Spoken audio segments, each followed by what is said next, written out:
Ang celebrity couple, na sila Ellen Adarna at Derek Ramsey, ay nagdiwang ng kanilang ikatlong anibersaryo sa kasal, noong November 11, 2024. Hindi mawala sa mag-asawa, ang mag-unahan sa kulitan. Sinurpresa ni Derek, ang kanyang bagong panganak na may bahay, ng isang napakalaking bouquet na pulang rosas, na may kasama pang note. Ayaw magpakuha ng video ni Ellen, pero nagpatuloy pa rin si Derek. At pinipilit neto, na basahin ni Ellen, ang kanyang sinulat. Kung inakala ninyo, na sweet message ang isusulat ni Derek, ay nagkakamali kayo. Proud na sinabi ni Derek, na maswerte si Ellen at siya ang napangasawa neto.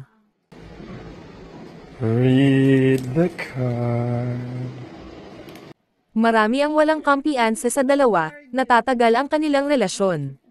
Sa halip, ay unti-unti nang lumalaki ang kanilang pamilya. Buong pusong tinanggap ng celebrity couple, ang kani-kanilang anak.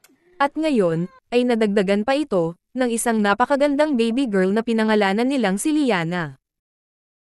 Oktubre nang nanganak si Ellen, isang buwan, bago ang kanilang ikatlong anibersaryo, sa kasal. Ang pagbuntis ni Ellen, ay hindi nila binahagi sa kanilang social media. Pero ayon sa aktres, ay hindi niya ito itinago. Alam ng kanilang mga kaibigan, at pamilya, na nagdadalang tao siya. 2 araw matapos ang kanilang anibersaryo, ay nag-upload sa kanyang Instagram account si Ellen, ng kanyang sariling kuha, sa kanyang baby bump. Ito ang unang pagkakataon, na isinapubliko nila ito. Tila ay walang pinagbago, sa katawan ni Ellen, bago siya mabuntis, at kahit ngayon na nanganak na siya. Nanatili pa rin siyang sexy at maganda. At gaya sa ibang nagagandahang aktres gaya ni Christine Hermosa, ay tila effortless lang sa kanila, ang mabuntis at manganak.